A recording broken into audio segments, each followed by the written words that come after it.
Hello everyone, कैसे हो आप लोग। आज से हम लोग चैप्टर 3 स्टार्ट कर रहे हैं। चैप्टर 3 में हमारी आव्यूह है। तो आव्यूह बेसिकली अलजेब्रा का पार्ट है। इसका यूज हम ट्रिग्नोमेट्री में करते हैं, जियोमेट्री इन सब में होता है। इसके अलावा इसका यूज हम क्वांटम थ्योरी, आव्यूह का यूज हम क्वांटम थ्योरी में भी करते हैं। क्वांटम मैकेनिक्स आज आप लोग सुने होंगे, शायद नहीं भी सुने होंगे। आगे जब अब 12 के बाद जब कॉलेज में जाएंगे तो आप सुनेंगे। Quantum mechanics, nano technology, artificial intelligence, ये 3 चीज़ें बहुत ही इम्पॉर्टेंट हैं आज की दुनिया में, और लगभग इन्हीं से सब कुछ चल भी रहा है। जैसे ये फ़ोन, अगर मैं वीडियो बना रहा हूँ इस फ़ोन से, तो ये भी कहीं ना कहीं इन्हीं टेक्नोलॉजी का यूज करके बना हुआ है। तो ठीक है, आज अब हम लोग आव्यूह पढ़ते हैं। आव्यूह क्या होता है बेसिकली? आव्यूह किन्हीं भी संख्याओं को, किन्हीं अदिश संख्याओं को, ऐसा भी बोल सकते हैं, एक व्यवस्थित रूप में रखना आव्यूह कहलाता है। एक मतलब आव्यूह में, जैसे कि हम आपको अभी बताते हैं। मान लीजिए कोई संख्या क्या है, A11, A12, A13, है ना। और सीधे हम लोग बना ही देते हैं A21, A22,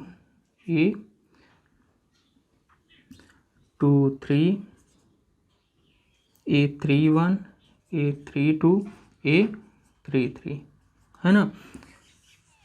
आव्यूह को या तो हम ये बड़ा कोष्ठक कहलाता है, हम लोग बोलते हैं, या तो फिर और मझले कोष्ठक में भी लिख सकते हैं, गुरु कोष्ठक इसे बोलते हैं। और बहुत सारे कोष्ठक होते हैं ना, जिनमें कि जिनसे हम आव्यूह को मतलब रख सकते हैं। लेकिन हमारे बुक में किसका यूज किया गया है? इसी कोष्ठक का, मतलब बड़ा कोष्ठक का। तो ठीक है, देखिए क्या होता है इसमें। ये कितनी पंक्ति हैं इसमें? पंक्ति सबसे पहले हम बता देते हैं पंक्ति क्या होती है। ये जो सीधे ऐसे लाइन, ये मान लीजिए ये पंक्ति कहलाती है। ये एक पंक्ति हो गई, ये दूसरी पंक्ति, ये मतलब क्षैतिज जो होती हैं वो क्या कहलाती हैं? पंक्ति। और ऊर्ध्वाधर मतलब खड़ी खड़ी जो होती हैं, ये क्या कहलाती? जैसे पंक्ति कितनी हो गई? एक पंक्ति, है ना। दूसरी ये हो गई, ये तीसरी, है ना। और स्तंभ देखिए, ये एक स्तंभ खड़ा खड़ा जो है, और ये दूसरा, ये तीसरा, ये क्या कहलाता है? हमारा स्तंभ कहलाता है। ये पहला, दूसरा, तीसरा। मतलब इसको हम लिखते कैसे हैं? पंक्ति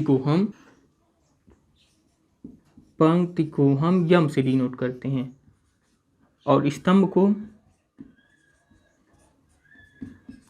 को हम यन से डिनोट करते हैं। मतलब कि यम क्रॉस यन ऐसा लिखते हैं, है ना।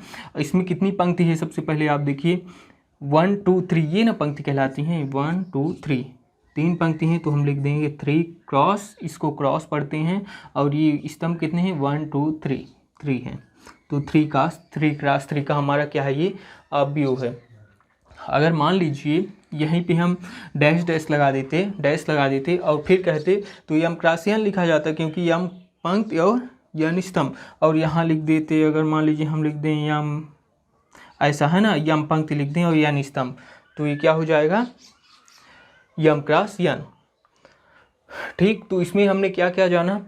इसमें हमने जाना कि पंक्ति क्या होती है। ये जो मतलब क्षैतिज लाइन है, ये जो क्षैतिज लाइन है ये क्या है?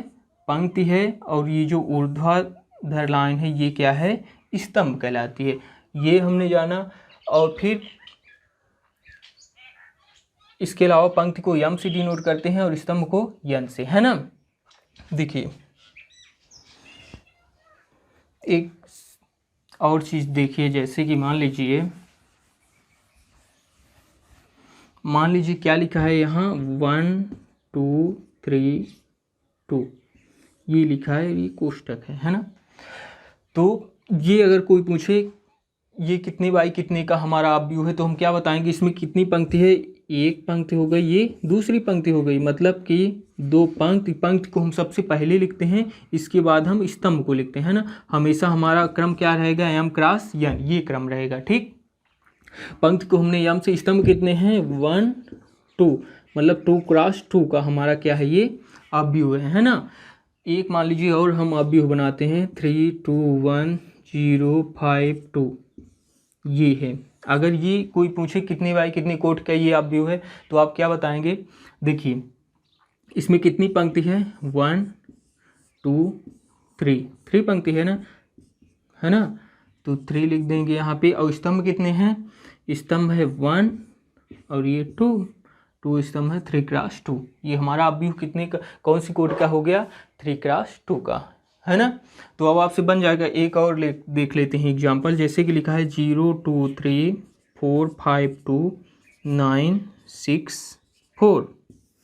अगर ये पूछे कोई कितने कोट का है, मान लीजिए इतना नहीं, इतना ही रहे, कितने कोट बाई कितने का है, अब क्या बताएंगे? सबसे पहले आप पंक्ति गिनेंगे। पंक्ति कितनी है? 1 और ये 2, मतलब 2 क्रॉस कितने स्तंभ है? 1 2 3, 2 क्रॉस 3, है ना। सबसे पहले हम पंक्ति को लिखेंगे, इसके बाद हम स्तंभ को लिखते हैं, ठीक। इसके बाद हम क्या पढ़ लेते हैं? इसके बाद हम आप व्यू के टाइप्स पढ़ लेते हैं कि आप व्यू कितने प्रकार के होते हैं। तो देखिए साथ साथ हम आपको बताते चलते हैं। जैसे कि किताब में नंबर 1 क्या है? पंक्ति आप व्यू। नंबर 1 है हमारा किताब में पंक्ति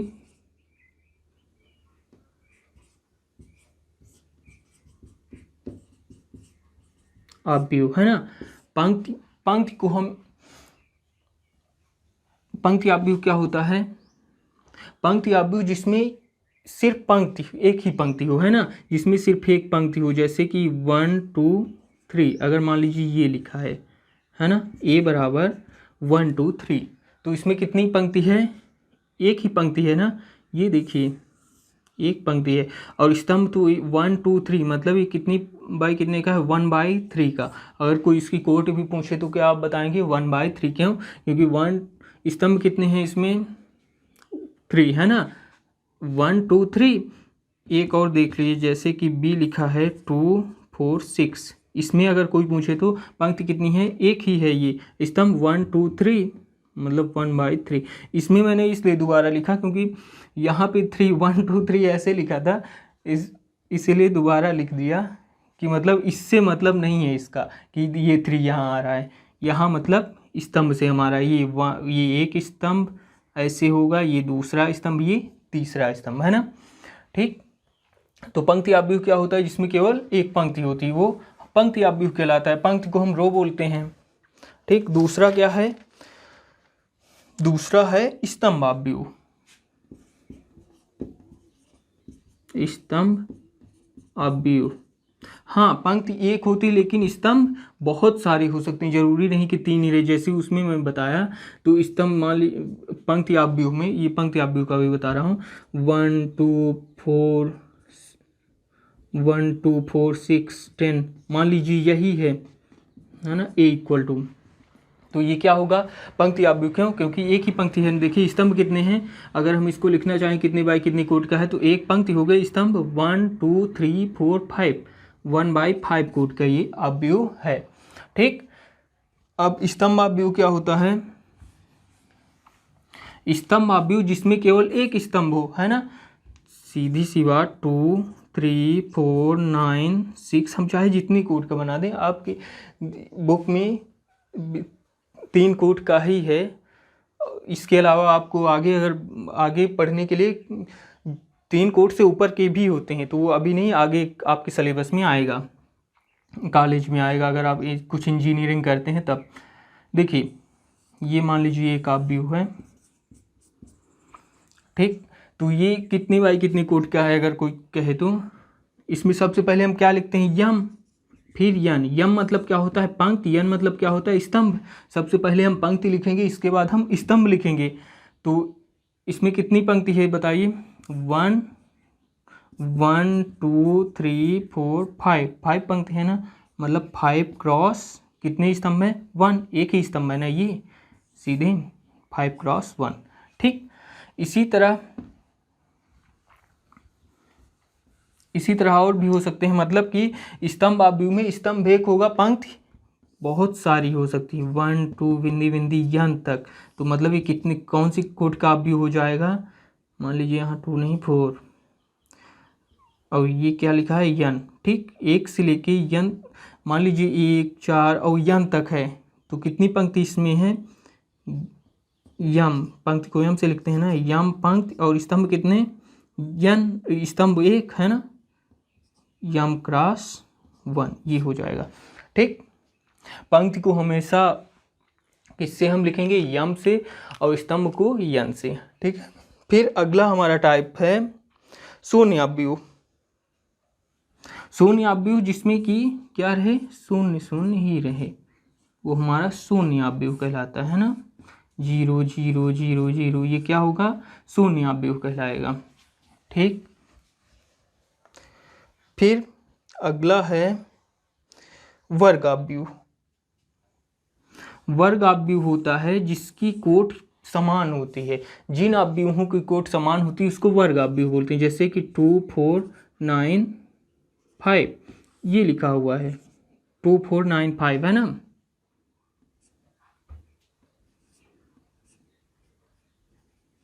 टू 4 9 5, तो ये कितनी कोट का है, कितनी पंक्ति है इसमें, 1 2, 2 पंक्ति हो गई, स्तंभ 1 2, 2 क्रॉस 2, मतलब इसमें पंक्ति और स्तंभ क्या है, समान कोट के है ना, तो ये वर्गाव्यूह कहलाएगा। मान लीजिए एक और एग्जाम्पल ले लेते हैं, 2 9 6 4 3 2 1 5 7, ये मान लीजिए ले लिया, तो ये कितनी कोट का है, 3/3 का है। अब तो नहीं बताना पड़ेगा ना कितनी पंक्ति कितना स्तंभ, अब तो आपको समझ में आ गया होगा जहाँ तक है। तो कितनी पंक्ति हो गई, वो 1 पंक्ति 2 पंक्ति 3 पंक्ति है ना, ये हमारी 1 पंक्ति हो गई, ये दूसरी, ये तीसरी। स्तंभ कितने हो गए, 1 2, ये तीसरा स्तंभ, तो 3 क्रॉस 3 का ये क्या हो गया, हमारा एक वर्गाव्यूह हो गया। ठीक, फिर अगला आता है वर्गाव्यूह के बाद, मिनट, वर्गाव्यूह के बाद विकर्णाव्यूह है ना। विकर्णाव्यूह क्या होता है, विकर्णाव्यूह में बाकी की जो, लिख ही देता हूँ पहले, जैसे कि मान लीजिए A1 1 A1 2, ये हाँ एक चीज़ समझाने के लिए भूल गया था स्टार्टिंग में, A1 2 A1 3 A2, नहीं ऐसे नहीं, A21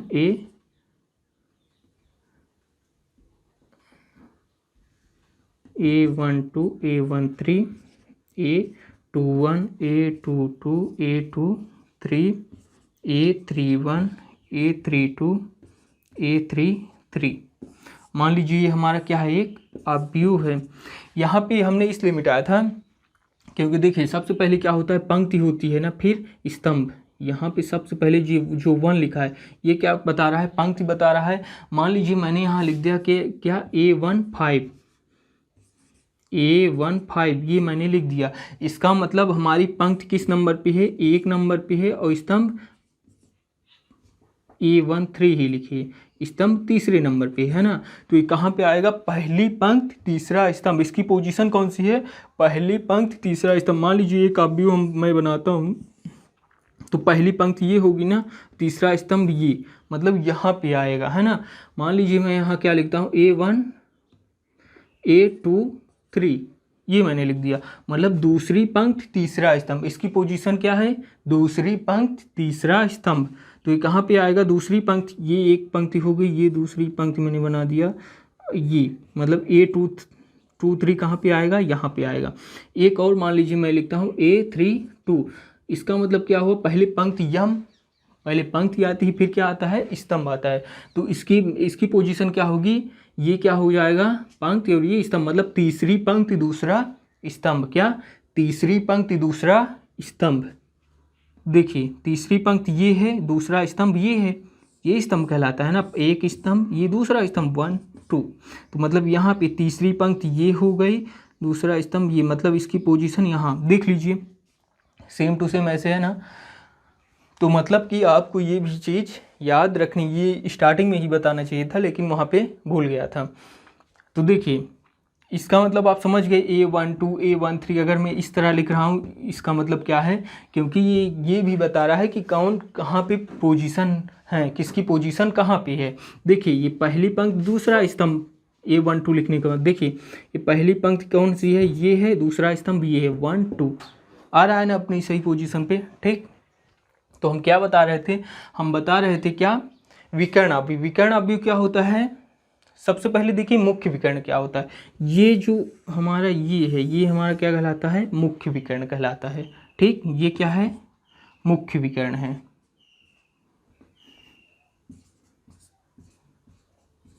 मुख्य विकर्ण, ठीक ठीक। अब अगर विकर्ण अवयव क्या होता है, अगर ये जो हैं मतलब इसके अलावा, मुख्य विकर्ण के अलावा सभी क्या होंगे, सभी इसके जो नंबर्स हैं वो जीरो हो जाएंगे, सभी एलिमेंट्स क्या हो जाएंगे, जीरो हो जाएंगे। जीरो जीरो, ये भी जीरो, ये भी जीरो, ये भी जीरो, ये तो मुख्य विकर्ण है ना।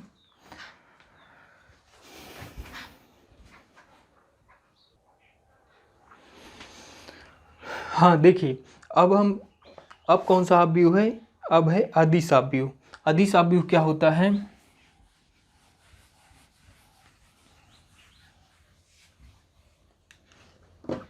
अदिश अवयव एक ऐसा अवयव जिसके क्या हो, विकर्णीय अवयव समान हो। जैसे कि मान लीजिए ए 0 0 0 ए 0 0 0 ए, ये क्या है, एक हमारा अदिश अवयव हो गया है ना, जिसके विकर्णीय अवयव क्या हो, समान हो। फिर अगला आता है तत्समक अवयव। तत्समक अवयव में क्या होता है, इसमें बाकी सभी मुख्य विकर्ण के अलावा क्या रहते हैं, बाकी सभी अवयव जीरो रहते हैं, और जो मुख्य विकर्ण है वो क्या होता है, 1 होता है। तत्समक अवयव में मुख्य विकर्ण हमारा क्या होता है, 1 होता है। जैसे मान लीजिए 0 0 1 0 0 0 1 समान कोट के होंगे, है ना। ये देखिए एक और तत्समक अवयव जैसे मैं अगर बनाऊं, ये क्या हो जाएगा, 0 नहीं, मुख्य विकर्ण क्या होता है, 1 होता है, 1 1 0 0 1, ये हो गया। ये 3/3 कोट का है, ये 2/2 कोट का है। एक और अगर मान लीजिए मैं बनाऊं क्या, सिर्फ 0 सिर्फ 1 लिख दूं, देखिए ये क्या हो गया, 1/1 कोट का। तो ये क्या कहलाता है, अगर मैं तत्समक अवयव I3 से इसको बोलते हैं, I3, ये आपको आगे मल्टीप्लाई करने के लिए या ऐड करने के लिए आएगा एक्सरसाइज में। ये क्या होगा, I2 कहलाता है, ये I कहलाता है, ठीक। तत्समक अवयव मतलब अगर I3 है, इसका मतलब 3/3 कोट का है, I2 लिखा है मतलब 2/2 कोट का है, I लिखा है मतलब 1 कोट, ठीक। देखिए, और वैसे भी नहीं लिखा है तब भी, मतलब अगर मान लीजिए लिखा है AISA, मल्टीप्लाई करना है, ए कितना दिया है, 2 3 5 4, है ना। तो इसमें आप तब भी आप क्या करेंगे, आप 2/2 कोट का ही लिखेंगे। अगर ये 2/2 कोट का है तो ये भी 2/2 कोट का ही होगा, है ना। ऐसे मल्टीप्लाई करेंगे, ठीक। देखिए अगला आता है त्रिभुजीय अवयव। त्रिभुजीय अवयव में क्या होता है, इसमें 2 तरह के ये होते हैं, एक ऊपर त्रिभुजीय अवयव होता है, दूसरा निम्न त्रिभुजीय अवयव होता है। ऊपर त्रिभुजीय अवयव में क्या होता है, मुख्य विकर्ण के, मान लीजिए ये लिखा हुआ है एक अवयव A12 A11 A12 A13 A21 A22 A23 A31 A32 A33। तो सबसे पहले क्या, ऊपर त्रिभुजीय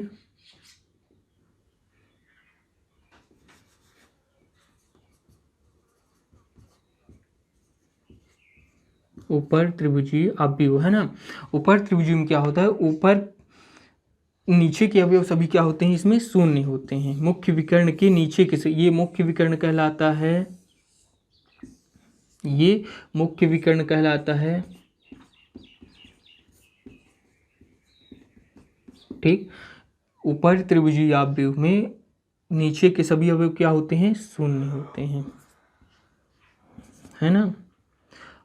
और निम्न त्रिभुजीय अवयव में क्या होता है, निम्न त्रिभुजीय अवयव में ऊपर के मुख्य विकर्ण के ऊपर के सभी अवयव क्या होते हैं, शून्य होते हैं, ठीक।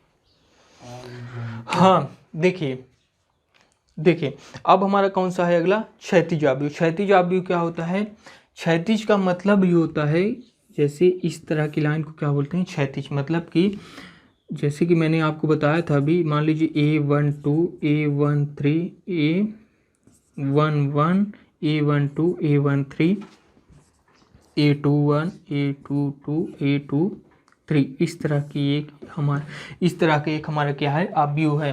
तो ये कितनी कोट का है, टू। पंक्ति इसमें कितनी है, 2 हैं।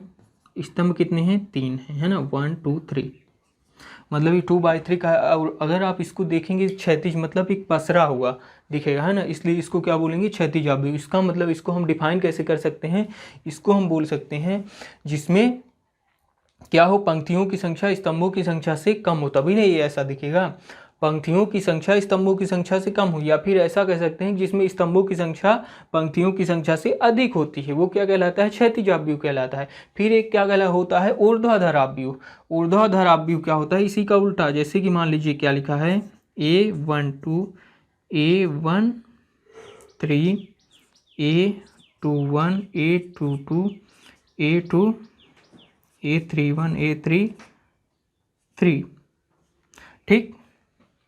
या फिर यहाँ पे वैसे A11 A12, है ना। ये क्या, ये आपको कैसा एक खड़ा खड़ा दिख रहा है ना, ऊर्ध्वाधर। तो इसमें पंक्ति कितनी है, 3 है, 1 2 3, है ना। स्तंभ कितने हैं, 2 हैं।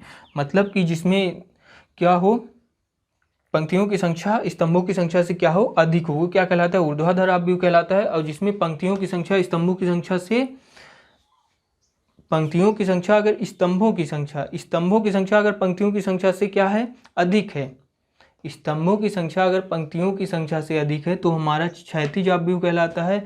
अगर पंक्तियों की संख्या स्तंभों की संख्या से अधिक है, तो ये ऊर्ध्वाधर आव्यूह कहलाता है ना।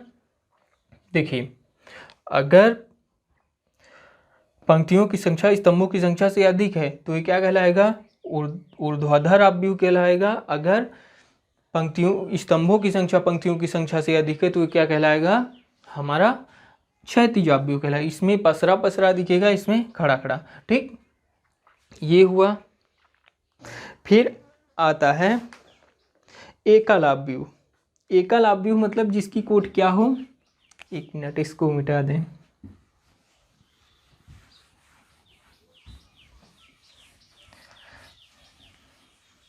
फिर आता है एकल आव्यूह। एकल आव्यूह में मान लीजिए जैसे 2 लिखा है, ये 1/1 कोट का आव्यूह, सीधी बात। 3 लिखा है, 1/1 कोट का आव्यूह क्या कहलाता है, एकल आव्यूह। कोट ही आप समझ गए होंगे कैसे लिखते हैं, है ना। देखिए फिर है तुलनीय आव्यूह। तुलनीय आव्यूह क्या होता है, मान लीजिए यही है, यही एक आव्यूह है। अगर इसकी कोट समान है, इसकी कोट और इसकी कोट एक समान है, तो क्या कहलाएगा, तुलनीय आव्यूह। ये 1/1 कोट का आव्यूह, ये 1/1 कोट का आव्यूह है, तो ये तुलनीय आव्यूह है। या मान लीजिए एक ऐसे लिखा है 1 2 3 4, एक और आव्यूह है 9 6 5 2, ठीक, कोई भी आव्यूह, ठीक। तो ये तुलनीय आव्यूह कहलाएंगे। क्यों, क्योंकि ये भी 2/2 कोट का है, ये भी 2/2 कोट का है, ठीक। देखिए या फिर एक और एग्जांपल समझ लेते हैं। जरूरी नहीं है कि ये कोट समान, जैसे कि मान लीजिए 2 3 4 5 6 9, ये एक हो गया आव्यूह, और एक क्या हो गया 3 2 9 4 2 7, ये हो गया। ये कितनी कितनी कोट के हैं, देखिए ये 2 पंक्ति इसमें कितनी है, 3 पंक्ति है और 2 स्तंभ है, इसमें 3 पंक्ति है 2 स्तंभ, मतलब कोट समान है ना। तो कोट समान है, तो ये क्या होंगे, तुलनीय आव्यूह कहलाएंगे। अगला है फिर आव्यूहों की समता। आव्यूह की समता क्या होती है, ये आपको ऐसे क्वेश्चन आएगा तो अधिक बेटर समझ में आएगा, लेकिन थोड़ा सा मैं इसमें बता देता हूँ।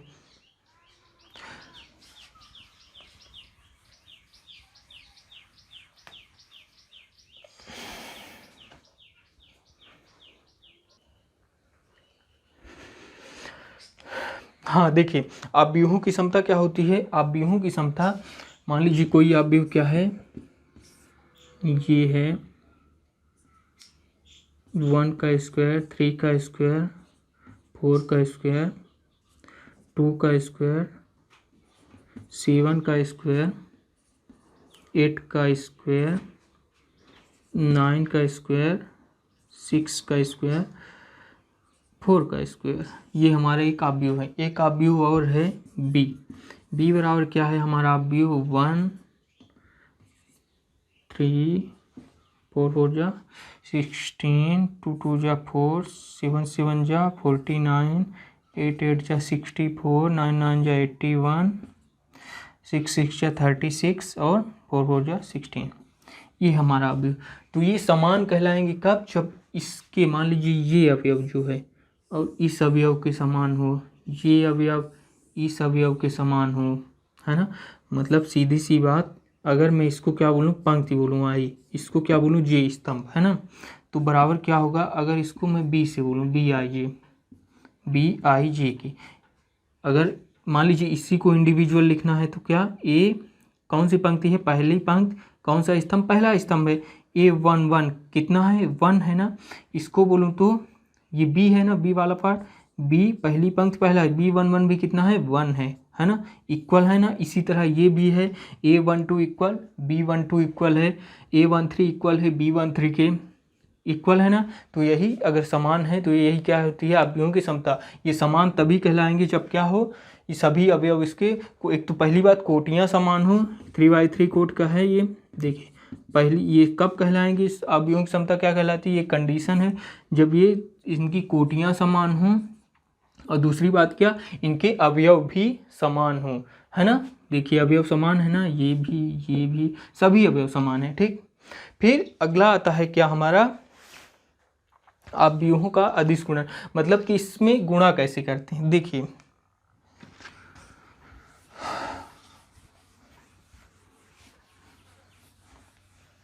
मान लीजिए लिखा हुआ है a बराबर 1 3 4 5 6 7, ठीक। अगर कोई मुझसे 3 ये पूछे क्या होगा, मतलब 3 टाइम्स ऑफ है, तो इसमें क्या करेंगे हम, 3 का मल्टीप्लाई करेंगे। ए में ए कितना है, ये दिया है ना ऊपर, 4 5 6 7, ठीक। तो इसमें मल्टीप्लाई, ये क्या होगा 3, सभी इसकी अब सभी अवयव में मल्टीप्लाई होगा, है ना। 3 1 जा 3, 3 3 जा 9, 3 4 जा 12, 3 5 जा 15, 3 6 जा 18, 3 7 जा 21, ठीक। ये होता है मतलब अवयव का अदिश गुणन। अगर मान लीजिए इसे 4 से करना है तो इसके सभी अवयव से होगा, है ना। अगर मान लीजिए डिवाइड करना है, मैं क्या लिख दूँ यहाँ पे 1/3। मान लीजिए ए हमारा अभी क्या आ गया है, ये तो ठीक है, इतना बता दिया हूँ। ए मान लीजिए हमारा ये आ गया है।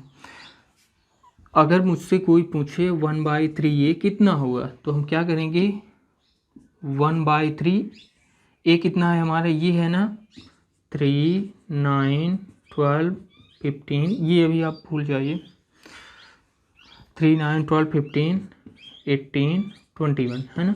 कितना होगा ये, तो ये सभी में डिवाइड होगा, है ना। 1/3 का चाहे मल्टीप्लाई ही कर दीजिए, 1/3 इंटू 3 इसमें, फिर 1/3 इंटू 9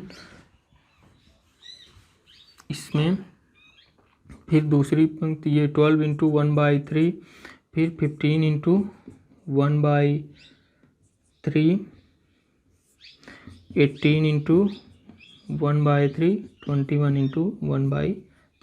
अब इसको ये इससे कट जाएगा, 3 3 जा 9, 3 4 जा 12, 3 5 जा 15, 3 7 जा 3 6 जा, मतलब कितना आ जाएगा, देखिए 1 आ गया, यहाँ पे 3 3 जा कटा था ना, 3 आ गया, यहाँ पे 4 आ गया, यहाँ पे 5, यहाँ पे 6, यहाँ पे 7, ये हमारा 1/3 ए आ जाएगा। मतलब आप गुणा करने के लिए इसमें बोला था, मैं डिवाइड भी बता दिया हूँ साथ में, क्योंकि आगे काम ही पड़ने वाला है। फिर क्या है, फिर अगला है अवयवों का योग।